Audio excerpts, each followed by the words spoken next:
Muslim itu seringkali mengamuk berat, bahkan sampai membunuh segala tatkala Nabi mereka dikritik. Contohnya di tanggal 2 November 2004, Theo van Gogh dibunuh karena filmnya Submission, yang menggambarkan nasib muslimah yang terbelenggu oleh kekakuan Islam. Demikian pula pada tanggal 7 Januari 2015, para kartunis Charlie Hebdo ditembak mati karena membuat ilustrasi tentang Nabi Muhammad. Di Indonesia pun kekerasan agama juga terjadi dengan dijebloskannya para kritikus Islam ke penjara berdasarkan Undang-Undang Penista Agama, Pasal 156A KUHP. Di penjara pun mereka disiksa, dijejeli kotoran manusia, digebuki tiap hari oleh para Muslim. Anehnya, Muslim-Muslim yang mencaci maki agama non-Islam, terutama Nasrani, dibiarkan saja merajalela tanpa disentuh hukum. Memang benar kata orang waras, hukum penista agama hanya tajam pada non-Muslim dan maha tumpul pada Muslim.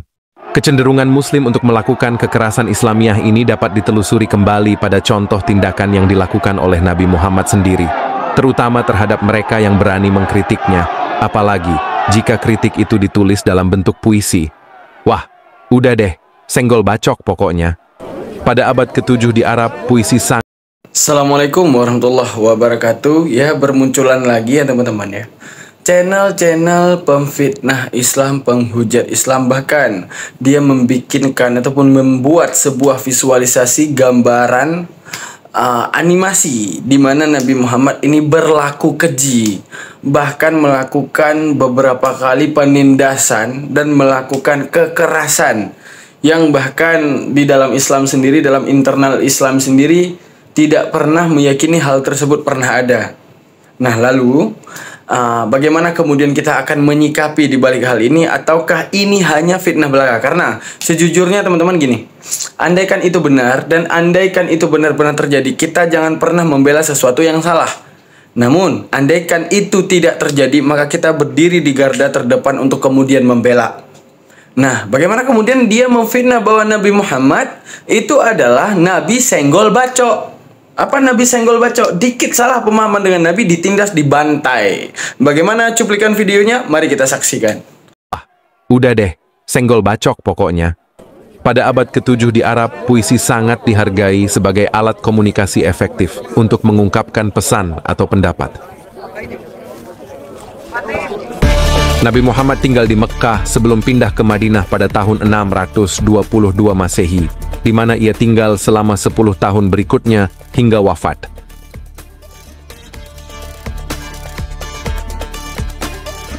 Pada bulan Maret 624, Nabi Muhammad berhasil merampok para pedagang Quraisy Mekkah di Badar. Dia dan 300 perampok Muslim mengalahkan 1.000 orang Quraisy.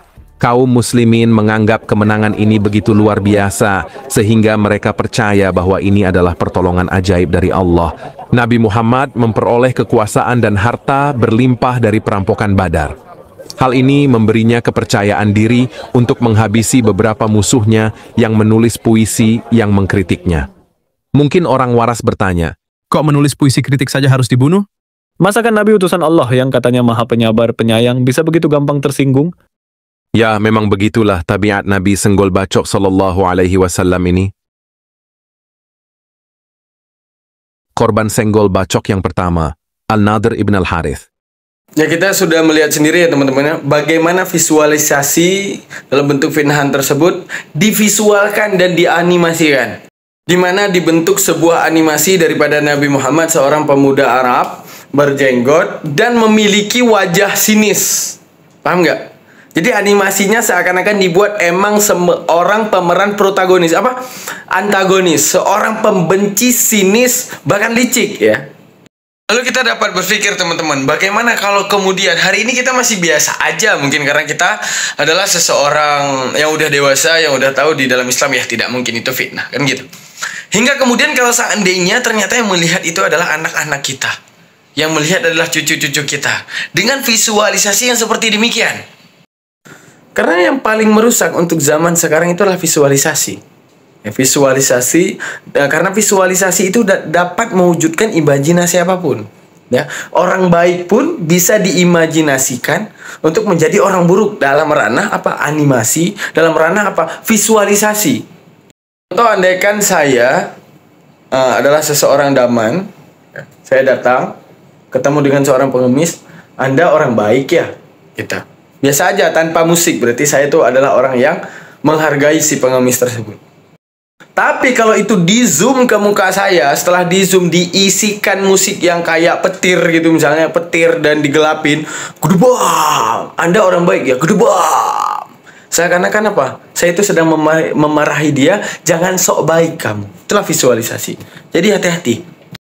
Dan dia merealitaskan imajinasinya yang sangat benci dengan Rasulullah Sallallahu Alaihi Wasallam dengan menyebut Rasulullah dengan Nabi Senggol Bacok dalam animasi tersebut yang dapat memicu, yang dapat menstigma akal-akal Muslim awam untuk paham bahwa sebenarnya sebejat itu Rasulullah. Nauzubillahi min zalik.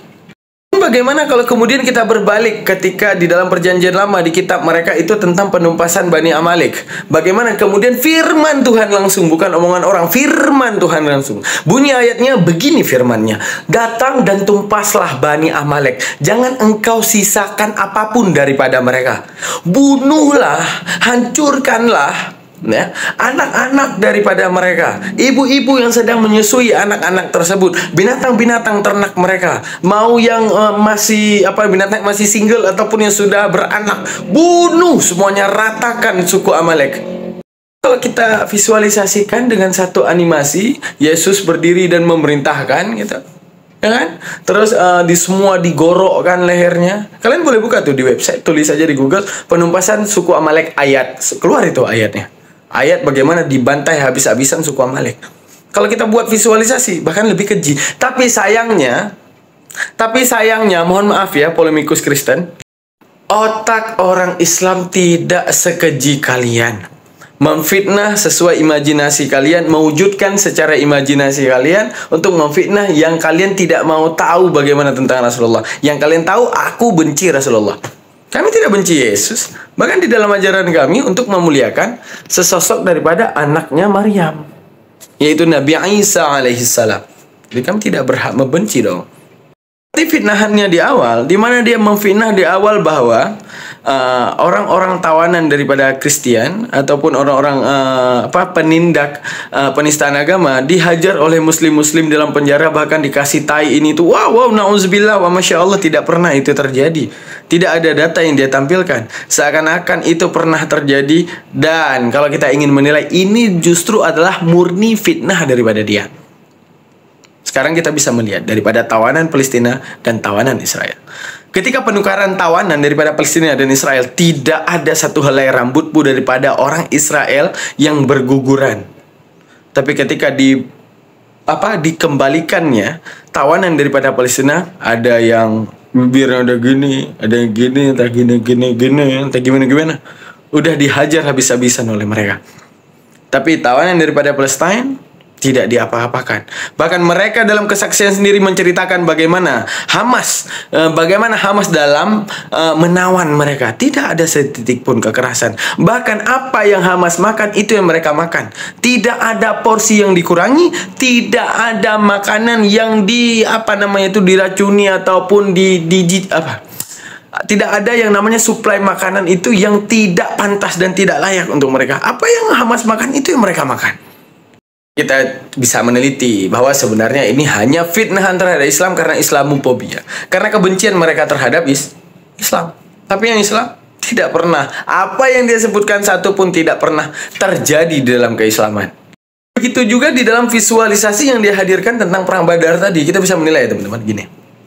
Dia kan agak bego ya. Kenapa agak bego? Ketika dikatakan gini, akhirnya Rasulullah berhasil merampok orang Quraisy dalam perang Badar, di mana perang Badar itu 300 orang Islam berhasil merampok 1000 orang Quraisy. Di situ gue tepuk jidat teman-teman. Karena gini, yang namanya nyerang itu udah siap. Nyerang itu lu udah siap. Paling kurang pasukan lu itu harus lebih banyak daripada pasukan musuh. 300 banding 1000. Misalnya pasukan Nabi itu sekitar 900 dan musuh 1000, itu masih berkemungkinan untuk nyerang. Ini 300 banding 1000. Quraisynya 1000, nabinya 300. Itu memerangi atau bertahan seadanya. Itu menunjukkan apa? Kebodohan oknum Kristen yang seperti dia itu. Ya kan? Memang iya, kebodohan itu hak segala yang menyembah manusia, memang hak untuk mereka. Tapi jangan bodoh-bodoh banget. Seharusnya lu teliti, ini 300 lawan 1000. Lu bilang 300 merampok yang 1000 orang. Lu mikir gak sih? Ini nyerang, ngerampok, apa bertahan seadanya? Aduh, otak jual welek karena nggak guna. Kita udah melihat ya kedunguan dia di pertama, dan kita pasti akan tahu bagaimana kemudian saat video-video selanjutnya yang akan dia tampilkan. Isinya adalah isi otak dia yang koslet, isi otak dia yang tidak pernah berpikir, isi otak dia karena lemak babi jadi kayak gitu. Oke, mari kita saksikan kelanjutan daripada videonya. Berarti sekarang lu sendiri udah tahu ya kenapa babi itu diharamin. Karena babi itu membuat otak lu diganti yang tadinya manusia jadi otak babi. Makanya nggak pintar berpikir. Nah, sekarang yang kedua, coba lu berpikir nih.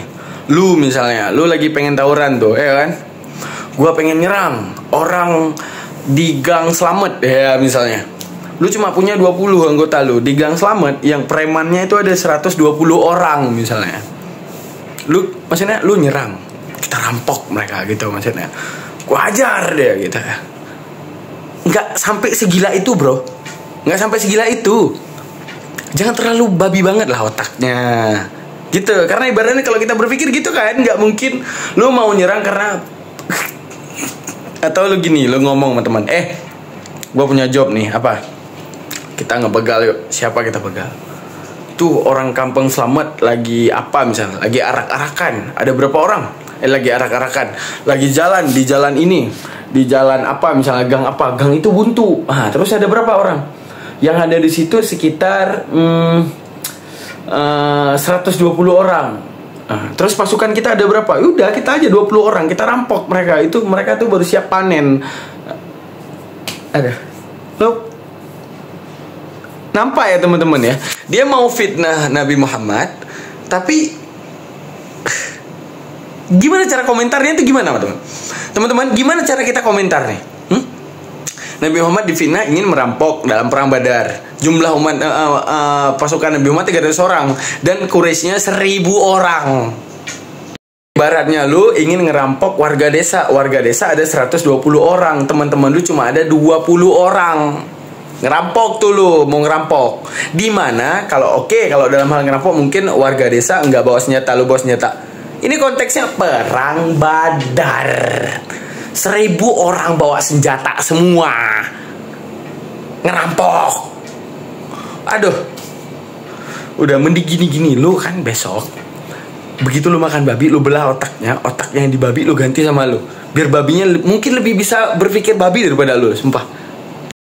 Terus di video awalnya tadi dia juga menyebutkan apa? Banyak juga orang yang menjadi korban daripada korban daripada penindasan terhadap wanita ya. Apa yang dia pikirin? Bentar, kita lihat videonya dulu. Contohnya di tanggal 2 November 2004, Theo van Gogh dibunuh karena filmnya Submission yang menggambarkan nasib muslimah yang terbelenggu oleh kekakuan Islam. Demikian pula pada karena bikin konten ya, submission, terbelenggunya perempuan karena kekakuan Islam. Dan lu bertanya kenapa itu orang dihukum mati ya? Lu mikir gak sih itu gini. Soal hukum mungkin itu negara gitu ya. Selebihnya itu tentang gini teman-teman. Agama, lu gak boleh serampangan. Lu mau meneliti Hindu, lu harus tahu dulu Hindu itu ngomong apa, dogmanya apa, doktrinnya apa. Bukan sekedar lu mau final Hindu itu gini, Hindu itu, nggak bisa. Nah sama juga si kreator itu bikin film submission terhadap kebakuan apa tadi? Terhadap kekakuan Islam terhadap wanita gitu ya. Artinya dia sok tahu tentang itu. Kalau seandainya Islam ini kaku, di masa Nabi udah banyak itu orang muslimah yang komplain kepada Nabi karena kaku. Justru semuanya senang sama Nabi, karena sebelum Nabi masa jahiliyah itu masa era di mana wanita itu bagaikan barang yang hina, yang lahir ditanam hidup-hidup. Ya, derajatnya itu tidak jauh setara sama seperti binatang. Ya, diperjualbelikan, diperlakukan seenaknya. Nabi datang diangkat derajat wanita. Ya. Jadi kalau lu berpikir ada orang dihukum gara-gara bikin judul film submission terhadap kekakuan Islam terhadap kebebasan wanita begitu. Kalau mau dikritisi dari dulu udah. Dan soal wanita, ini kepada wanita, kalau lu mau bebas, nggak dikekang hukum Islam, ya tinggalin Islam. Simple kok. Ya kan? Karena kalau lu udah pilih satu agama, lu dikekang dengan hukum agama. Mau agama manapun. Dibilang, oh kalau di Kristen nggak, serius lo, coba gini, lagi ibadah ya kan, ada patung Yesus tuh di depan pastor ataupun di depan pendeta, lu datang sentil itu patung, lu ludahin, karena kan patung kan bukan Yesus itu, tapi patung, lu ludahin, lu sentil, nonotnya, lu sentil, sonot patung tersebut, marah itu pastornya. Kenapa harus marah? Kan patung bukan Yesus. Lu bilang itu, tapi aku suka sentil-sentil patung. Lu bisa nggak ngomong itu? Ya enggak, karena kalau lu beragama, lu dikekang dengan hukum agama tersebut.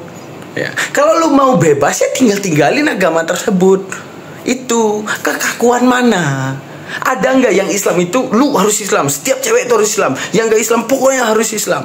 Terus kalau lu Islam lu harus gini, harus gitu. Yo ndak toh. Kalau memang yo ndak mau ngikuti hukum Islam, itu tinggal keluar dari Islam, bebas lah kalian seperti binatang. Yo nggak apa-apa. Ya, artinya apa? Lu milih Islam, ya lu terima hukumnya. Lu nggak mau milih Islam, ya suka-suka lu, gak ada yang jadi batasan. Menunjukkan ini channel emang channel terbego yang pernah saya temui ini. Di awal video lo ada politikus, Polikardus ataupun yang memang internalnya adalah Islam, misalnya kayak ya Ade Armando, Kumaila kena pasal penistaan agama. Kenapa? Jarang dan ini kita lihat tidak heran kita lihat banyak Polikardus yang dipenjarakan karena itu. Karena dia nggak paham Islam. Karena yang paling berhak menjelaskan Islam itu Nabi. Karena Islam itu datang kepada Nabi dan diajarkan kepada kami. Wajibnya kami sesuai pemahaman Nabi. Wajibnya kami bersanad sampai dengan Nabi. Andai kan ada orang yang berbeda, salah paham, berpaham berbeda daripada keislaman tersebut, menunjukkan apa? Dia Nabi ke-26. Apakah kami harus beriman dia Nabi ke-26? Karena menjabarkan Islam tidak sesuai yang Nabi ajarkan. Orang Islam datang kepada Nabi kok, bukan kepada dia. Jadi secara tidak langsung dia boleh menjelaskan Islam kalau ilmu dia itu bisa sampai kepada Nabi, karena Islam itu kepada Nabi, bukan kepada dia. Oh, andaikan Nabi tidak mengatakan khatamul anbiya, aku penutup para rasul, mungkin dia masih bisa menjelaskan Islam, karena bisa jadi dia yang terakhir setelah Nabi. Berarti kita harus dengar dia untuk menunjukkan apa? Kumaila, Ade Armando ataupun beberapa kritikus Islam yang itu dimusuhi oleh orang Islam karena apa? Menjelaskan Islam sesuai otak. Gak mungkin gue bilang tolol, kan gak mungkin. Sesuai otaknya gitu. Dimana ilmu Islam ini yang dia kalau mau berpikir ilmu Islam datang kepada Nabi Muhammad, yang wajib menjelaskan Islam cuma Nabi Muhammad, yang boleh menjelaskan Islam cuma Nabi Muhammad. Enggak, otak lu setelahnya. Kalau lu mau menjelaskan Islam sesuai otak lu minta kepada Tuhan diangkat lu jadi Nabi, baru oke. Nah, kalau kita mau balik ya teman-teman, kita balik ini di dalam Matius 21, 1-11 ya. Yesus diululukan di Yerusalem. Oke, gimana bunyi ayatnya?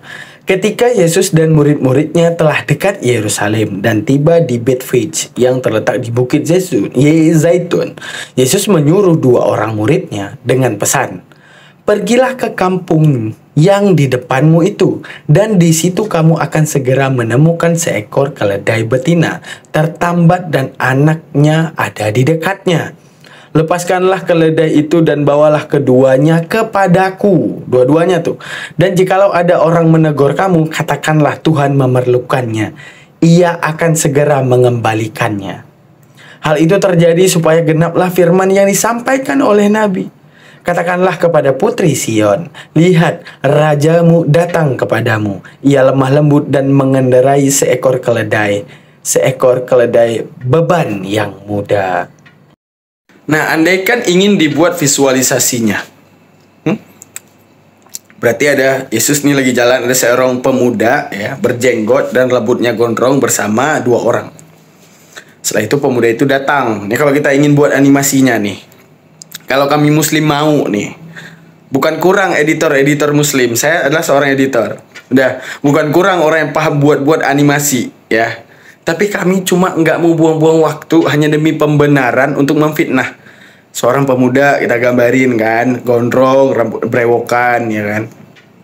Terus datang dengan muka sinis tuh, gini. Ya, datang, ngomong kepada dua pemuda tersebut. Kalian kan mau mengabdi kepadaku sebagai guru, ya. Dan aku Tuhan kalian. Siap Tuhan. Tuh ada keledai tuh. Mantap tuh keledainya sama anaknya berdua. Gimana? Jangan Tuhan, itu mencuri. Jangan melawan perintah Tuhan. Datang pergi ambil keledai itu sekarang. Katakan kepada pemiliknya. Kalau ditanya bilang Tuhan memerlukannya. Datanglah orang ini pelan-pelan kan. Lihat kiri kanan biar nggak digebuk warga, ya kan. Ngambil, bawa ke hadapan Yesus. Terus Yesus datang tuh naik keledai. Lihatlah putri Sion, rajamu naik kuda. Curian kan nggak mungkin. Sampai buang-buang waktu seperti itu. Andaikan divisualisasi dalam ranah animasi, Tuhan kalian lebih beraib. Nah, jadi coba yang lebih kritis, yang lebih akademis. Nah, sekian aja teman-teman. Terima kasih banyak. Assalamualaikum. Tetap terus di Almantiki Reaction. Assalamualaikum warahmatullahi wabarakatuh. Dan sedikit info sebelum kita tutup. Kabarnya belum ada ayat yang menyatakan keledai itu telah dikembalikan. Padahal dalam ayat disebutkan kita akan mengembalikannya. Bye.